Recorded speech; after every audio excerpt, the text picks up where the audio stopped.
Salut tout le monde, Actu Matos, aujourd'hui je vais vous présenter deux paires de chaussures et une montre GPS. En commençant par, tout de suite aller à l'essentiel. La Sportiva, évidemment vous connaissez, une marque italienne qui a une image assez ancrée autour de la montagne, en proposant des produits très techniques, un peu durs, un peu à l'ancienne, jusqu'il y a 2 ans je trouve. La Ultra Raptor, hein, pour ceux qui connaissent, ou la Bushido, des chaussures quand même plutôt destinées au terrain très technique, à la montagne et aux distances longues, voire ou bien aux coureurs qui ont l'habitude de manier des produits assez durs, assez techniques. Il y a 2 ans, ils ont lancé une gamme qui s'appelle gamme Prodigio, avec la Prodigio, la Sportiva Prodigio, la Prodigio Pro qui est ici, en rouge là, au-dessus. Et puis tout récemment, et je crois que c'est déjà disponible sur leur site, et ça a été présenté à Chamonix, la Prodigio Max. Petite présentation visuelle sans commentaire. Alors c'est le même genre de coloris, hein, noir, rouge et jaune, typique de la marque. Je vais aussi vous montrer en même temps la Prodigio première version qui est ici.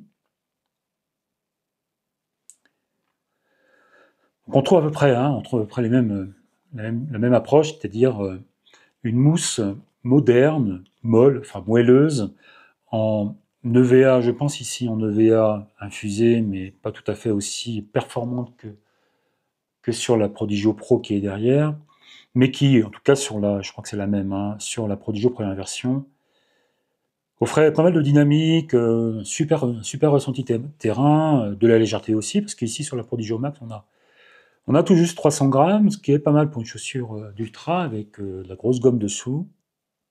Alors c'est marrant, parce que je viens de découvrir, je viens de voir que la forme du crampon ici, en fait c'est un A, qui correspond au A de la Sportiva, derrière. Alors il y a quelque chose que j'attends aussi de voir, de tester, en tout cas ça c'est bien. Moi j'ai eu beaucoup de problèmes avec je vous la montre ici. Je ferai un test détaillé des Prodigio Max, mais je vous montre ici, vous voyez ici, là au niveau de l'œillet, la tige là, provoquait des frottements et même un peu plus que des frottements, des irritations, et au point où j'étais très déçu par la chaussure parce que sur un petit footing ça allait très très bien, j'étais vraiment à l'aise, dynamique, confort, précise, bien maintenue à l'arrière du pied, stable, mais il y avait ce problème-là et j'espère que c'est corrigé, en tout cas ici sur la Prodigio Max, c'est beaucoup plus rembourré, peut-être un peu plus bas, il faudra tester ça. Alors j'en profite aussi pour faire un petit exclu en fait que je vais vous donner. J'ai eu l'occasion de voir la version 2 de la Prodigio, la Prodigio 2, qui devrait sortir au printemps l'année prochaine. Et alors elle était pas mal modifiée au niveau de la tige, de l'empeigne du tissu utilisé, du baquet aussi, mais aussi au niveau de l'œillet ici, au niveau du contrefort, quelque chose de beaucoup plus rembourré, en disant avec de la matière et du tissu qui devrait faire disparaître ce problème que moi j'ai eu, et j'étais pas le seul à avoir ce problème d'ailleurs. Il y aura un article assez vite sur Relance, d'ailleurs c'est Prodigio 2, en exclu pour les abonnés. Petit aparté sur la gamme, mais là aujourd'hui je parle de la Prodigio Max. Donc je disais 301 grammes, drop 6, 180 euros, commence à être un peu cher, Une, une tige qui est, vous voyez, il y a quand même pas mal de rigidité, ou un élan assez dur. Bon, l'empeigne est molle, hein, mais aussi pas mal de protection, enfin de durcissement du tissu, avec un petit renfort en léger TPU, hein, comme un petit maillage par-dessus, qui devrait garantir, je pense, en tout cas quand je vois comment c'est fait ici au niveau de la pliure, normalement un peu de durabilité. On va voir ça sur le terrain, je vais la tester assez vite, je pense. La Sportiva Prodigio Max. Next, je vais vous présenter une montre, une Amazfit, la Terex 3 Pro, que j'ai ici, que j'ai pas eu le temps de encore trop tester, mais que je vais prendre le temps de détailler dans une vidéo spécifique, dédiée, sur la chaîne. On a ici, alors j'ai marqué j'ai les chiffres dans le détail. 399 euros.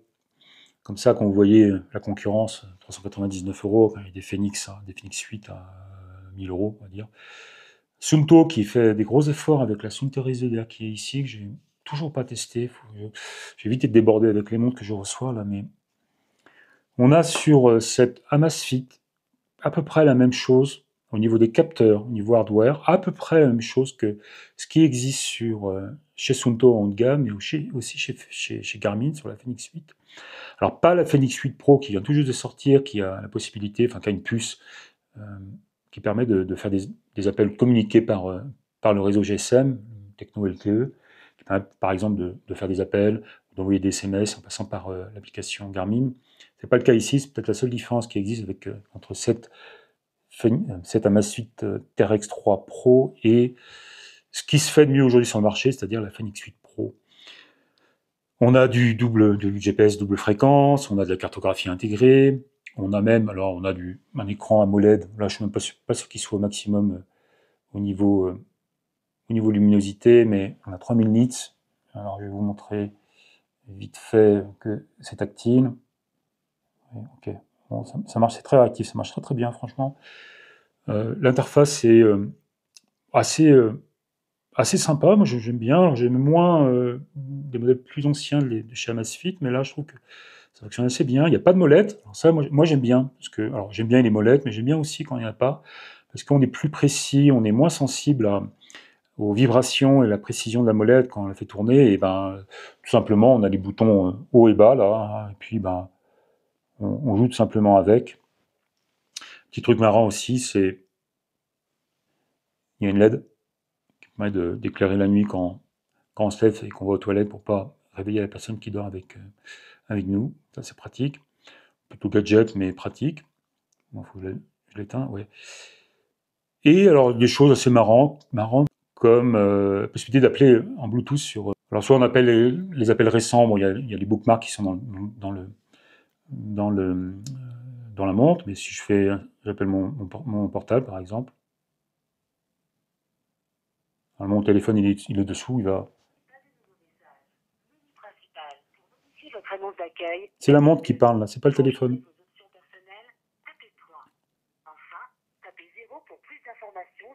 Je raccroche avec la montre. Bon, c'est un gadget, mais c'est vrai qu'en cours, le téléphone est dans le sac, au fond, je sais pas quoi, on peut toujours répondre aux appels et lancer des appels en récupérant directement au clavier ou bien en récupérant les appels récents. Et typiquement, ouais, par exemple, là, je montre, c'est les appels récents, donc on peut soit avoir les bookmarks, soit les appels récents, et utiliser directement la montre et pas le... Bon, ça, bon, je sais pas, moi, je suis pas forcément client de ça, mais c'est vraiment des fonctionnalités typiques des montres connectées, et bah là, typiquement, c'est Amazfit TRX 3 Pro, on est équipé. Seul problème, je trouve, je pense, je ferai un test détaillé en montrant précisément toutes les fonctionnalités en filmant avec la caméra par-dessus, mais l'autonomie annoncée, on a une montre qui c'est 40 mm de diamètre, donc c'est quasiment aussi gros qu'une Suunto Race ici, sur Race 2. L'autonomie annoncée, en sortant de la boîte, hein, sans faire des réglages particuliers, en désactivant le cardio ou en activant un mode ultra par exemple, c'est 20 heures annoncé par la marque. 20 heures, c'est un peu juste. Pour un trailer, typiquement quand on va faire un ultra, on aura du mal et on va être limité à utiliser cette montre-là. Parce que 20 heures, il faut s'appeler Tom Evans en fait pour pouvoir faire le tour en moins de 19 heures. En 19 heures. Et ça, c'est le problème principal de ces montres, je pense, c'est qu'elles ont au niveau hardware, c'est quasiment la même chose que ce qui existe aujourd'hui chez la concurrence. Mais il y a peut-être moins d'expérience, moins de savoir-faire au niveau logiciel, au niveau soft, pour optimiser ou exploiter au mieux les capacités de ces hardware, justement, et en particulier l'autonomie. Bon, il y a peut-être d'autres paramètres, mais je rentrerai dans le détail, je prendrai le temps d'attester, et puis j'en parlerai sur la chaîne prochainement. Et ensuite, je termine cette Actu-Matos par cette chaussure qui est là. Je suis très très content de la présenter. J'ai la chance d'avoir une paire. J'ai récupéré une paire où la marque me l'a donnée à Chamonix. Je ne sais pas si j'en ai déjà parlé sur la chaîne, je crois pas. J'en ai parlé sur Relance. C'est pareil, en en scoop, on va dire à l'époque, parce que ça fait presque un mois que j'écris un article dessus, la toute nouvelle Brooks Cascadia Elite. Alors, je vais vous dire pourquoi je suis content. Je suis content parce que c'est une super, je pense que c'est en tout cas sur papier, une super chaussure.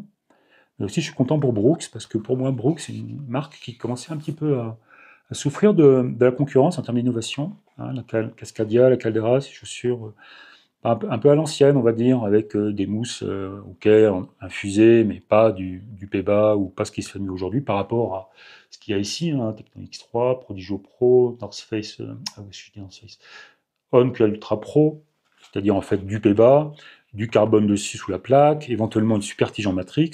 Ça n'existait pas jusqu'à présent, en tout cas en trail chez Brooks. Bon, il y a la Elite 5 en Peba aujourd'hui, mais sur le trail, il n'y a pas grand-chose de comparable à ce qui se fait mieux aujourd'hui sur le marché.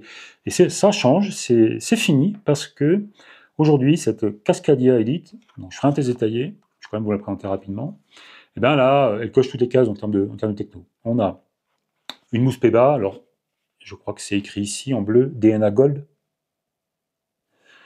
DNA Gold chez Brooks, c'est Gold, c'est du Peba. Jusqu'à présent, il n'y avait que, oui, jusqu'au début de l'année sur la Elite 4 PB, la Elite 5 il y a un mois, il n'y avait que de l'EVA infusé, donc ça posait éventuellement des problèmes, en tout cas même sur la route, en termes de performance, de capacité dynamique des mousses. On l'a aussi aujourd'hui sur cette chaussure de trail Cascadia Elite. On a du Matrix.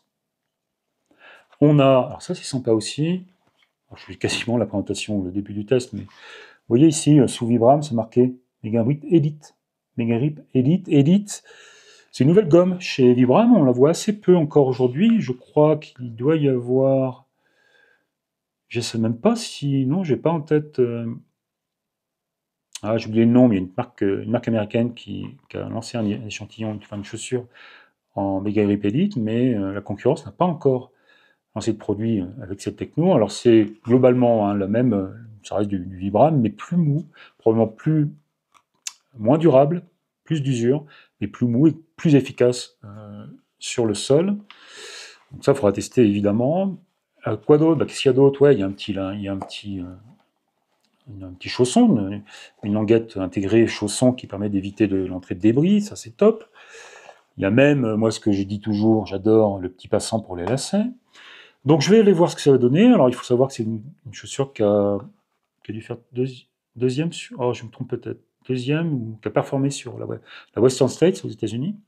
C'est là qu'on l'a découverte. Je ne sais pas si elle a dû courir sur l'UTMB, mais j'ai pas en tête d'élite chez eux, avoir performé. Je ne crois pas, parce que le top 3, c'est du ASICS sur l'UTMB, hein, Tom Evans, Ben Diman, et le troisième qui est, je ne sais plus, un anglais, qui doit courir en North Face. Ouais, je vais mettre à jour, je vais le mettre ici, j'ai listé, parce que j'ai oublié, j'ai regardé ça. Mais voilà, tout ça pour dire, là je pars un peu dans tous les sens, mais je suis content de la présenter, de la tester assez rapidement, même si elle va être disponible seulement à partir du mois de février, en tout cas au printemps l'année prochaine. La Brooks Cascadia Elite, le renouveau de Brooks, de la marque, dans le trail. Voilà, j'ai fini ma petite actu matos. N'hésitez pas à poser vos questions. Comme d'habitude, je réponds toujours avec plaisir. Donc cette Prodigio Max à tester prochainement. Allez voir sur Relance aussi, je fais un petit teasing, un petit scoop sur la V2 de la Prodigio 2 qui devrait sortir au printemps de l'année prochaine. J'ai fait des photos, j'ai eu l'occasion de prendre en main. Et puis donc cette Cascadia Elite. Abonnez-vous et à plus tard. Ciao.